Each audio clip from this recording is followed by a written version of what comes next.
নমস্কার, আরও একটা গুরুত্বপূর্ণ আপডেট নিয়ে চলে এলাম। খুব গুরুত্বপূর্ণ ভিডিও। চ্যানেলে ফার্স্ট টাইমে দেখলে চ্যানেলটাকে সাবস্ক্রাইব করে বেল আইকনটা টিপে রাখতে হবে লেটেস্ট গুরুত্বপূর্ণ আপডেট পাওয়ার জন্য। স্টেপ টু স্টেপ আজকের আপডেটটি আপনাদের সামনে তুলে ধরছি। আজকে কথা বলবো চুক্তিভিত্তিক কর্মীদের নিয়ে। চুক্তিভিত্তিক কর্মীদের বাড়িতে স্মার্ট মিটার লাগাতে হবে নাকি? নবান্ন একটা জরুরি বিজ্ঞপ্তি, অফিসের অর্ডার জারি করছে। সেই অফিসের অর্ডারটা কী আছে, চুক্তিভিত্তিক কর্মীদের লাগাতে হবে কিনা, আজকের এই ভিডিওতে বিস্তারিতভাবে ব্যাখ্যা করব। চ্যানেলে ফার্স্ট টাইমে থাকলে চ্যানেলটাকে সাবস্ক্রাইব করে বেল আইকনটা টিপে রাখতে হবে লেটেস্ট গুরুত্বপূর্ণ আপডেট পাওয়ার জন্য। আচ্ছা, এই যে নোটিশটি বেরিয়েছে পশ্চিমবঙ্গ সরকারের মুখ্য সচিবের কার্যালয় office of the chief secretary থেকে জারি করা হয়েছে একটি সরকারি চিঠি। চিঠিটি 10ই জুন 2026 তারিখে প্রকাশিত হয়েছে এবং মেমো নাম্বার এখানে দেখতে পাচ্ছেন। আচ্ছা, প্রাপকগণ কাকে করেছে? সকল বিভাগীয় প্রধান, অল ডিপার্টমেন্ট হেড, পশ্চিমবঙ্গের ডিডি, আইজিপি, সকল divisional commissioner, Kolkata police commission, সকল জেলা শাসক। কি বলছে? রাজ্য সরকারি কর্মী, আধা সরকারি কর্মী, রাজ্য রাষ্ট্রায়ত্ত সংস্থা পিএসইউ, কর্পোরেশন, আন্ডারটেকিং কর্মী, ঠিক আছে, এবং সমস্ত প্রতিষ্ঠানের কর্মীদের আবাসে স্মার্ট ইলেকট্রনিক মিটার বসানো, যাদের বেতন বা ভাতা রাজ্যের তহবিল থেকে দেওয়া হয়। অর্থাৎ যাদের বেতন বা ভাতা, অর্থাৎ চুক্তিভিত্তিক কর্মীরা ভাতা পায়, অনেক কর্মীরা, তাদের কথাও এখানে বলা হয়েছে। আরডিএসএস স্কিম ভারত সরকারের বিদ্যুৎ ক্ষেত্রে সরকারের ত্বরান্বিত করতে এবং দেশের বিদ্যুৎ বণ্টন সংস্থাগুলো আর্থিক অবস্থার উন্নতি করতে ডিস্ট্রিবিউশন সেক্টর স্কিম অর্থাৎ আরডিএস চালু করেছে। বাধ্যতামূলক নির্দেশ দিয়েছে আরডিএসএস এর নির্দেশিকায় অনুযায়ী সমস্ত গ্রাহকদের প্রাঙ্গণে ডোমেস্টিক স্মার্ট ইলেকট্রিক মিটার বসানো জরুরি। বিশেষ করে সেই সব সরকারি আধা সরকারি কর্মচারীদের আবাসে এটি আগে করা হবে যারা রাজ্য সরকারের তহবিল থেকে বেতন পান, ঠিক আছে।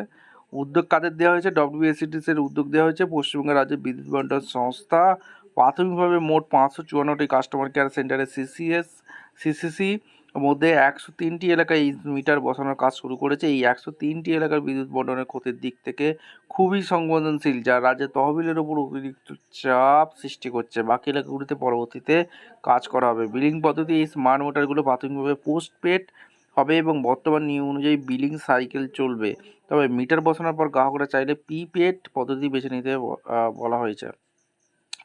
অনুরোধ বা নির্দেশ একটা দেওয়া হয়েছে। চিঠি শেষে বলা হয়েছে যে সকল আধিকারিক যেন তাদের অধীনে থাকা এবং ডব্লিউএসিটিসিএল বন্টন এলাকার মধ্যে বসবাসকারী কর্মচারীদের এই স্মার্ট মিটার বসানোর কাজে সহযোগিতা করার নির্দেশ দিয়েছে, ঠিক আছে।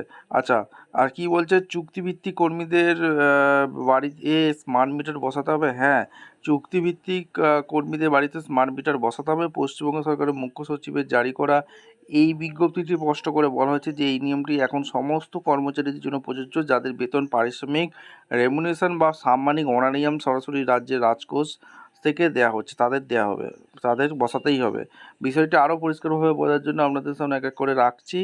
আওতাভুক্ত কর্মী, স্থায়ী সরকারি কর্মচারীদের পাশাপাশি আধা সরকারি সংস্থা, রাজ্যের রাষ্ট্রায়ত্ত সংস্থা, স্টেট, পিএসইউ, কর্পোরেশন এবং বিভিন্ন সরকারি বোর্ডের অধীনে কর্মরত সমস্ত সাধারণ কর্মী যারা যারা সরকারি তহবিল থেকে পারিশ্রমিক পান, তাদের সবার আবাসে এই মিটার বসানো বাধ্যতামূলক করেছে। আবাসিক প্রাঙ্গণ কর্মচারীরা যদি ডব্লিউবিএসিডিসিএল এর বিদ্যুৎ বণ্টন এলাকার অধীনে বসবাস করেন এবং তাদের বিদ্যুৎ সংযোগটি ডোমেস্টিক ক্যাটাগরির হয়, তবে এই নির্দেশিকা তাদের ক্ষেত্রে প্রযোজ্য হবে। ধাপভিত্তিক কাজ: বর্তমানে প্রধান দফায় রাজ্যের মোট 554টি কাস্টমার কেয়ার সেন্টারের মধ্যে 103টি সংবেদনশীল এলাকায় এই কাজ শুরু হয়েছে, যেখানে বিদ্যুৎ বিতরণের ক্ষতি বেশি। পরবর্তীতে বাকি এলাকাগুলোতে এই মিটার বসানো হবে। আপনাদের যদি কোনো প্রশ্ন থাকে অবশ্যই কমেন্ট করে জানাবেন। দেখা হচ্ছে কোনো পরবর্তী ভিডিও।